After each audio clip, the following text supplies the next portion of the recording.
लखनऊ से इस वक्त बड़ी खबर, यूपी की राजनीति से जुड़ी हुई ये बड़ी खबर हम आपको दे रहे हैं। बीजेपी गठबंधन में वापस आएंगे ओम प्रकाश राजभर। सूत्रों से ये जानकारी मिल रही है। अमित शाह, धर्मेंद्र प्रधान, सुनील बंसल से राजभर की मुलाकात हुई है। योगी मंत्रिमंडल में शामिल होने को लेकर चर्चाएं तेज हो रही हैं।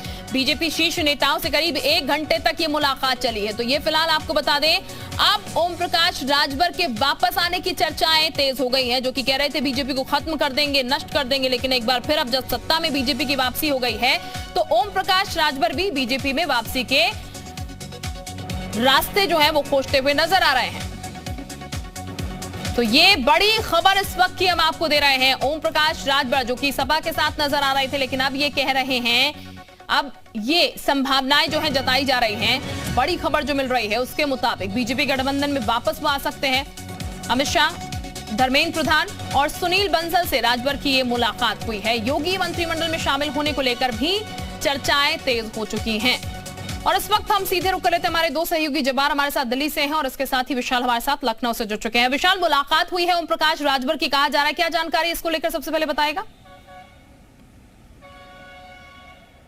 देखिए, इस वक्त की यूपी की सियासत से जुड़ी सबसे बड़ी खबर है कि ओम प्रकाश राजभर ने गृह मंत्री अमित शाह से मुलाकात की है। मुलाकात के वक्त धर्मेंद्र प्रधान भी मौजूद थे और सुनील बंसल भी मौजूद थे। मतलब साफ है कि लगातार जिस तरह से कवायद चल रही थी, चूंकि हमने जो तस्वीर देखी थी वो ये देखी थी कि चुनाव से ठीक पहले जो है वो स्वतंत्र देव के घर पर भी ओपी राजभर गए थे, तब दयाशंकर सिंह उनके साथ थे। इसके बाद भी उन्होंने 1-2 बार नेताओं से बीजेपी के मुलाकात की थी, लेकिन कयास ये लगाए जा रहे थे कि ओम प्रकाश राजभर जो है वो चुनाव से पहले ही भाजपा के साथ आ सकते हैं। लेकिन अब चूंकि जो समीकरण है उसके अनुसार अगर हम बात करें तो कुछ जगहों पर ओम प्रकाश राजभर की पार्टी ने बहुत बेहतर प्रदर्शन किया है और यही बताया कि 2024 को लेकर बीजेपी हो सकता है कि ओम प्रकाश राजभर से जितने भी गिले शिकवे हैं वो मिटाकर उनको वापस जो है अपने सहयोगी दलों में शामिल करे और मंत्रिमंडल में भी जगह दे। फिलहाल ओम प्रकाश राजभर ने दिल्ली में मुलाकात की है। अभी इस पूरे मामले में क्या कुछ बातचीत हुई है ये खुलासा नहीं किया गया है, ना ही बीजेपी का शीर्ष। बिल्कुल विशाल, यानी कि ओम प्रकाश राजभर एक बार फिर से संभावनाएं तलाश रहे हैं, यहाँ पर बीजेपी में जा सकते हैं। बहरहाल जब्बार भी हमारे साथ है, जब्बार का भी रुख कर लेते हैं। जब्बार, मुलाकात हो चुकी है यहाँ पर और अब ये कहा जाए कि मौका परस्त हैं, जब जहां मौका लगा, जहां दाव खेलने का मौका मिल रहा है, राजभर वहीं पर उसी पाले में लुढ़क जा रहा है। और शायद बीजेपी भी 2024 की चूंकि तैयारियां कर रही है, तो ओम प्रकाश राजभर शामिल हो सकते हैं, क्या जानकारी है?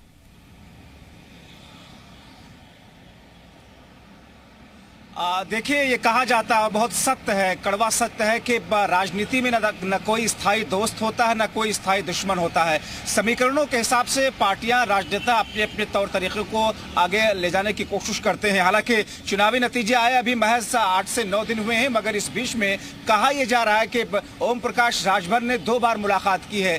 जो कल की मुलाकात का जिक्र किया जा रहा है, जिसमें अमित शाह, धर्मेंद्र प्रधान, सुनील बंसल के साथ में ओम प्रकाश राजभर ने मुलाकात की और इससे पहले भी बीजेपी के शीर्ष नेतृत्व के साथ में मुलाकात उनकी हुई, यानी कि इस बीते 8 से 9 दिनों के बीच में 2 मुलाकातें हुई। हालांकि इस मुलाकात को बहुत गुपचुप तरीके से ओम प्रकाश राजभर हो या फिर भारतीय जनता पार्टी, दोनों ने डिस्क्लोज नहीं किया। लेकिन जो जानकारी हमें आई जी मीडिया को सूत्रों के हिसाब से कि कल की मुलाकात बेहद महत्वपूर्ण रही अमित शाह के साथ में, क्योंकि पूर्वांचल का जो इलाका है, 2022 के विधानसभा चुनाव को देखा जाए, अंबेडकर नगर, आजमगढ़, जौनपुर, बलिया, मऊ, ये ऐसे बेल्ट हैं, ऐसे इलाके हैं जहां पर भारतीय जनता पार्टी को सबसे ज्यादा नुकसान हुआ है। करीब 26 ऐसी सीटें हैं विधानसभा की जहां पर ओम प्रकाश राजभर की पार्टी, राजभर समुदाय का वोट काफी निर्णायक साबित होता है। लोकसभा की 2014 ऐसी सीटें हैं जहां पर ओम प्रकाश राजभर की पार्टी काफी ज्यादा असर रखती है।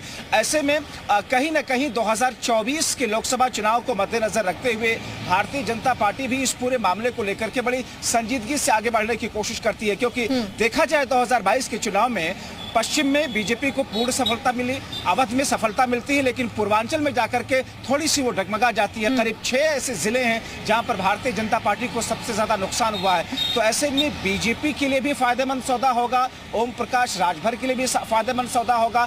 जहां तक बात आप कह रही थी नैतिकता के, तो राजनीति में नैतिकता दूसरे पायदान पर आता है। सबसे पहले पार्टी और राजनेताओं का अपना फायदा है। यही ओम प्रकाश राजभर है जो कि चुनाव के वक्त या चुनाव से पहले जिस तरीके से अखिलेश यादव के कसीदे गढ़ते थे, जिस तरीके से बीजेपी के खिलाफ में मुखर होकर के बोल रहे थे, मगर चुनाव के नतीजे आने के फौरन बाद में उन्होंने अगले आने वाले वक्त के समीकरण को न सिर्फ टटोलना शुरू कर दिया, बल्कि अब ये कहा जा रहा है कि शपथ ग्रहण अभी होना है, उससे पहले की मुलाकात। इसके मायने ये है कि उन्होंने अपनी बातें रख दी हैं। क्या भारतीय जनता पार्टी का शीर्ष नेतृत्व उन्हें मंत्रिमंडल में शामिल करेगा, योगी सरकार के मंत्रिमंडल में, या फिर महज 2024 के चुनावी कवायद को लेकर के ये पूरी एक एक्सरसाइज है। हालांकि ओम प्रकाश राजभर से भी मैंने बात करने की कोशिश की, अनिल राजभर से भी बात हुई, लेकिन वो इस मुलाकात को अभी खुले तौर पर एक्सेप्ट करने को तैयार नहीं। मगर राजनीतिक गलियारों में जिस किस्म की ये चर्चाएं हैं, भारतीय जनता पार्टी के सोर्सेज से जो खबरें सामने आ रही हैं, उसमें इस मुलाकात को करीब करीब 1 घंटे तक ये मुलाकात हुई है। और ऐसे में अब जाहिर तौर पर उत्तर प्रदेश हो या देश की राजनीति में अमित शाह चाणक्य की भूमिका में एक बिल्कुल जब्बार भी देखना होगा ये जो खबर सामने आ रही है पुख्ता कितनी होती यहाँ पर नजर आती है। बहरहाल आप दोनों का बहुत शुक्रिया।